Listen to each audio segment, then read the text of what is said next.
Eu sempre achei interessante a ênfase que João Batista deu na água, na água. Batismo com água para arrependimento, com água. A gente vê a água sendo usada na lei de Moisés, era para que os batismos fossem feitos em água corrente. Por isso, até os essênios lá em Qumran, não tendo exatamente água corrente, faziam desníveis para que a água que eles usassem fossem batendo de pedra em pedra, rocha em rocha, numa cascata, e trouxesse aquela vitalidade de uma água viva, para eles serem limpos, batizados, purificados nos seus inúmeros batismos rituais que os essênios tinham. Os fariseus já mergulhavam dentro de talhas de pedra de 80 litros cúbicos de água dentro daquelas metretas, como era o caso daquelas onde Jesus transformou água em vinho, lá em João 2. Os fariseus entravam ali, dava aquele mergulho, saía purificado, ia comer, beber, dormir, e tinham que lavar tudo com água. Mas ninguém foi como João. Eliseu purificou águas amargas em águas boas. Há uma certa ênfase na água no Velho Testamento como elemento purificador, mas, de fato, a purificação última no Velho Testamento é com sangue. Como diz o livro de Levítico, sem derramamento de sangue não há remissão de pecados. É por isso que Jesus é o Cordeiro de Deus que derrama seu sangue para a remissão dos pecados. Mas em João a água tem uma conotação completamente diferente. Ele não cria que era a água em si que ia lavar os pecados de ninguém. Mas ele cria profundamente na simbolização e no significado da água. A água para João tinha uma ressignificação que não tem para todo mundo. Talvez nem para você. Depois disso, vieram as idolatrias. Aí desenvolveram a teologia de que sem o batismo não tem salvação, que é para a igreja e as autoridades eclesiásticas ficarem com a administração da salvação pela via do batismo, que é uma heresia totalmente louca contra o evangelho de Jesus. E aí, sem batismo, o cara não toma ceia, sem ceia ele não faz outra coisa. É toda uma hierarquia sacramental para o indivíduo ir pertencendo aos lugares. Deus fica vinculado a lugares. E a ênfase que às vezes se dá na água hoje em dia é uma ênfase supersticiosa, que eu já vejo há muitos anos. Antigamente, quando eu era um jovenzinho, eram alguns grupos espíritas, kardecistas, que no rádio colocavam um copo d'água em cima do rádio e pediam para todo mundo colocar para a água ficar fluidificada, abençoada. Aí depois você começa a ver alguns outros pentecostais fazerem isto na televisão, já no início dos anos 70. Aí depois você vê nos anos 80 isso vira moda para todo lado. Universal, Igreja da Graça, todo mundo botando um copo d'água, as quadrangulares, e era água para todo lugar. Você abre a internet, hoje em dia, onde tem pregação, a maior parte delas você vê que tem um copo de água ali, não é para o cara beber. Como eu estou bebendo agora, porque eu estou com a boca seca, eu estou falando desde de manhã cedo. Eu fui tomar café com a ministra do Turismo, com a Dani, querida, mulher do Vaguinho, minha irmã que nos assiste todo dia, ela e os filhos, especialmente o filho Renan, muito querida. E um dia maravilhoso na casa dela, depois fui orar lá no Ministério do Turismo, falei muito, estou com a boca seca. Cheguei aqui já direto, sem intervalo, para botar a gente no ar. Agora, eu venho aprendendo com meu pai há muitos anos o valor dos alimentos e da água. Meu pai tinha uma relação muito especial com a água também. E a gente vê João Batista batizando com água, Jesus dizendo a Nicodemos: quem não nascer da água e do Espírito não verá o reino de Deus, não entrará, não verá. A gente vê o apóstolo João, na primeira epístola dele, dizendo dos testemunhos na terra e dos testemunhos no céu. Testemunhos na terra, ele diz, são a água, o sangue e a palavra. A água tem esse lugar simbólico extraordinário na concepção das arquetipias bíblicas e neotestamentárias e na teologia dos apóstolos. É um significado que não se pode desprezar. E eu vi meu pai se converter com a pureza de um homem hiper intelectualizado, mas com um coração sem religião, portanto, puro de interpretação. Desde o início ele começou a tratar os copos d'água com muita reverência. E houve um tempo que ele não sequer bebia uma água sem dizer: Senhor Jesus, obrigado. Abençoa essa água e que ela me faça bem. E aí bebia. Ele tinha uma relação tão intensa com a água, e ele cria que a água carregava uma graça divina tão especial, para cuja concepção ele não tinha nenhuma explicação científica. Era só uma intuição dele. Que algumas vezes, pelo menos 3 vezes, nós mudamos para algum lugar e aonde tinha água corrente das torneiras, dos canos da cidade. Mas o papai não confiava naquela pureza das águas. E aí ele orava e dizia: Senhor, eu quero te pedir, tu deste poços de águas tão maravilhosos a quem creu em ti no passado, e eu quero te pedir que tu me deis uma fonte de água aqui nesse terreno.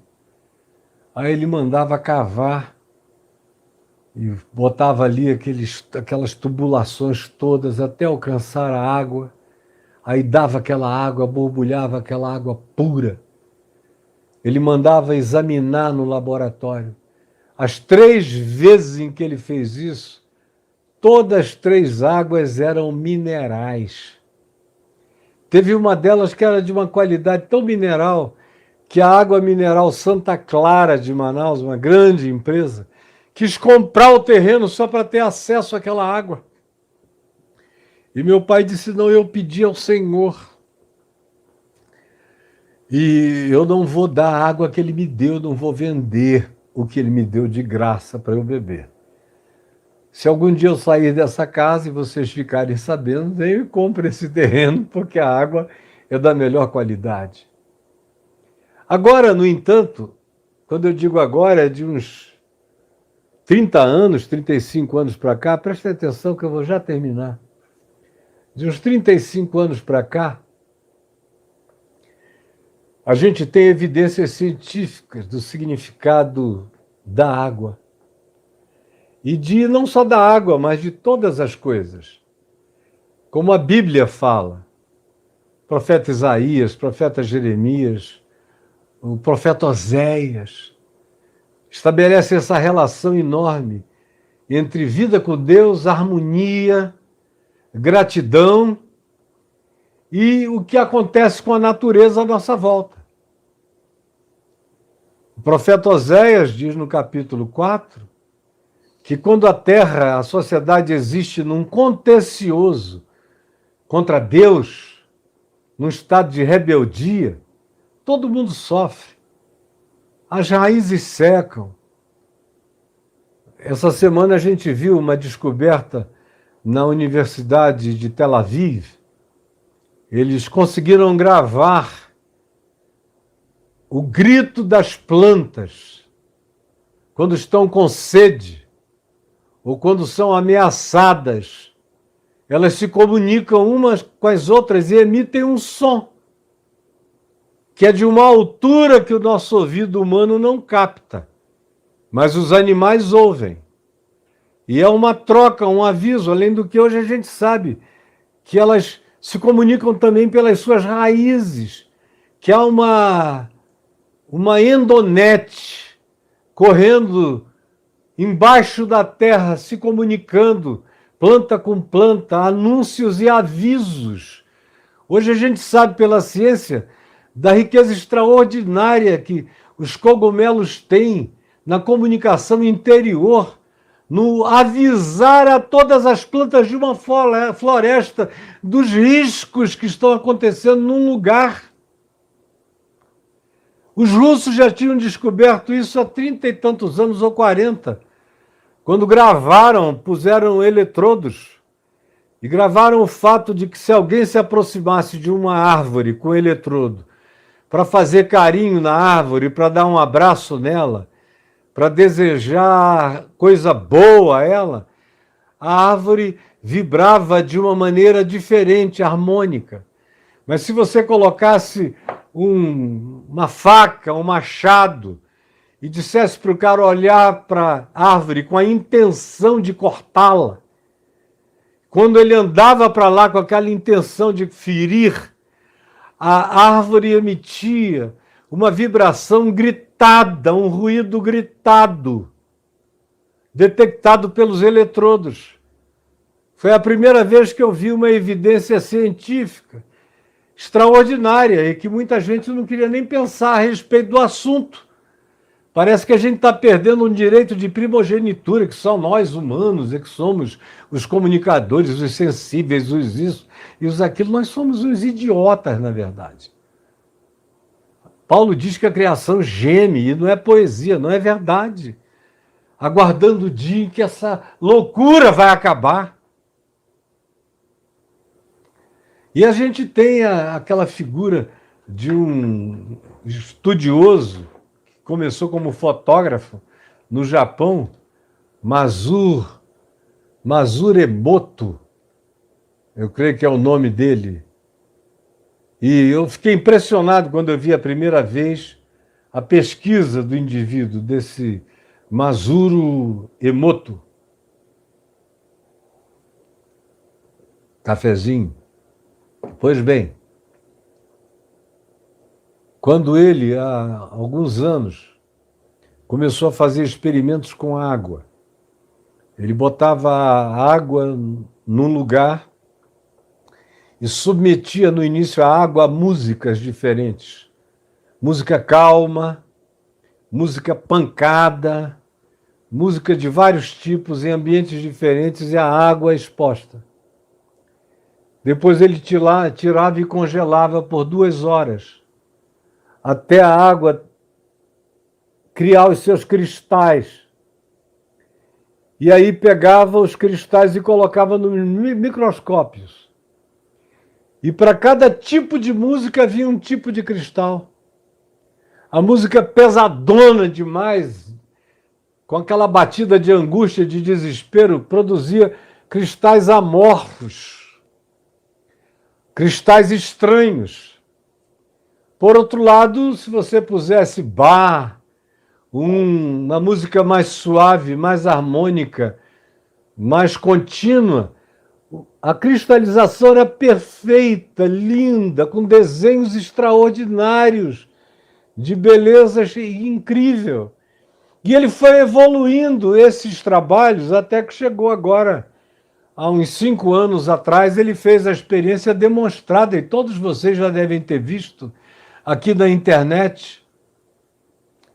Caio, eu gostava de rock, eu também gosto ainda, depende, né? Tem rock bom e tem rock ruim. Em todas as coisas, em todos os ritmos, tem coisas boas e tem coisas ruins. Nada radical, nada fanático, pelo amor de Deus. O bom é bom e o ruim é ruim. E não importa em que circunstância. O gospel horrível é horrível. Gospel bom é bom.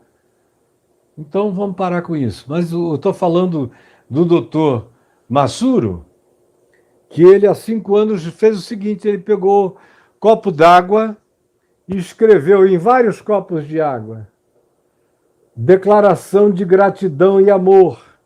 Aí no outro, declaração de raiva. Aí no outro, declaração de tristeza. Aí no outro, uma declaração de alguma coisa relacionada a uma emoção também. E colocou num lugar público, em Tóquio, pedindo para que as pessoas passassem de acordo com seu estado de espírito, falassem com a água correspondente ao seu estado de espírito. Então o cara feliz, grato, cheio de delicadeza interior, chegava lá no copo de água e dizia: obrigado, eu tenho recebido tanta coisa boa, eu sou tão grato. E todos que se sentissem assim falavam daquele jeito e falavam adequadamente conforme seus sentimentos a cada outro copo d'água.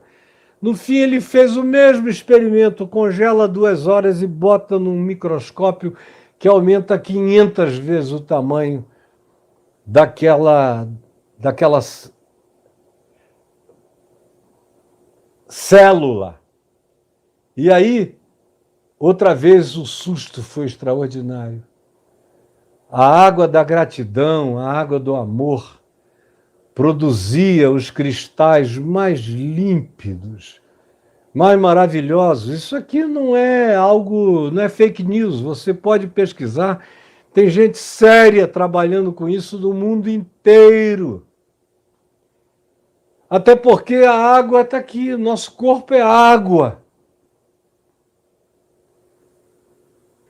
A recomendação que eu faço agora em nome do meu pai, em nome da ciência, em nome da quantidade de água que tem nos nossos corpos, em nome da ênfase que o Velho Testamento deu à água, que João Batista deu à água, que Jesus fez da água e a tomou como ilustração de água da vida.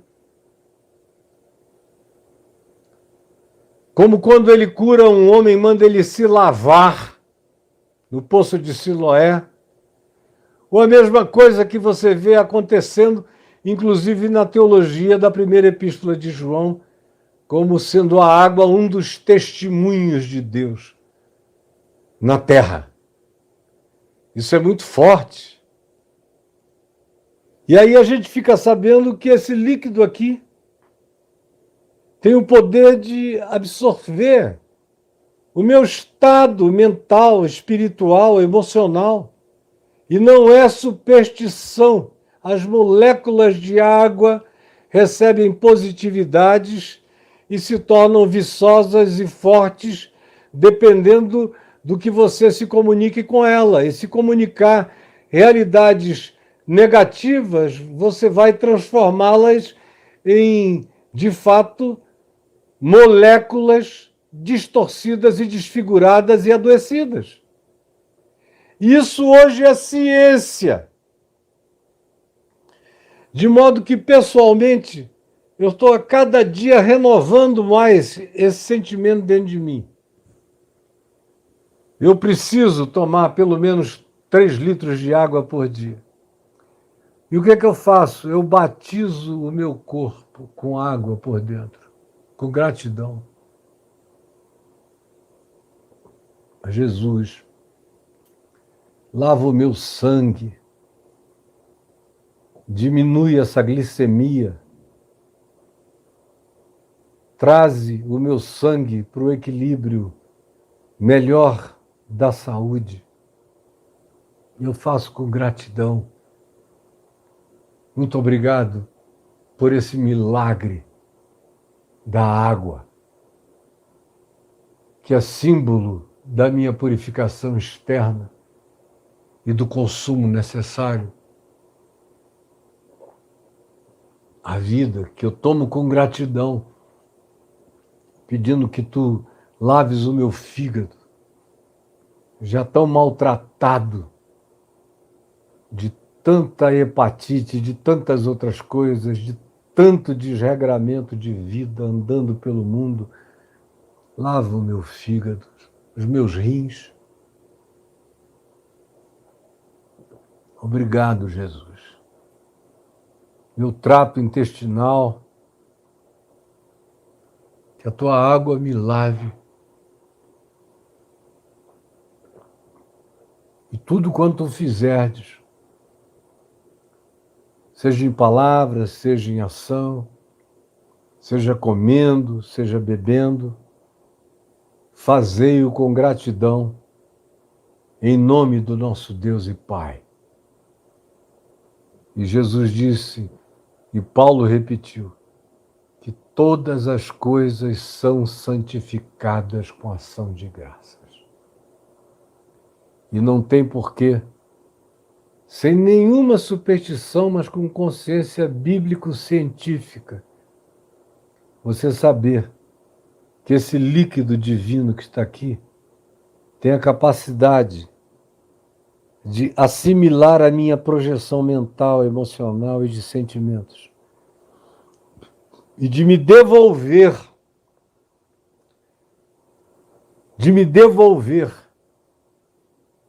a minha expectativa projetada em gratidão, em fé, em alegria e em satisfação. É assim que eu bebo essa água, que é um sacramento espalhado por toda a terra, para ser bebido por todas as criaturas, porque esta é a água da vida. E muito obrigado, porque nós não só fomos batizados na água da purificação pela fé, mas fomos batizados no nosso interior pelo lavar regenerador do Espírito Santo, como Pedro nos disse na tua palavra. E é assim que eu tomo esta água com os meus irmãos e irmãs e incito cada um a comer e a beber com essa gratidão de quem bebe graça transferida para esse líquido absolutamente miraculoso.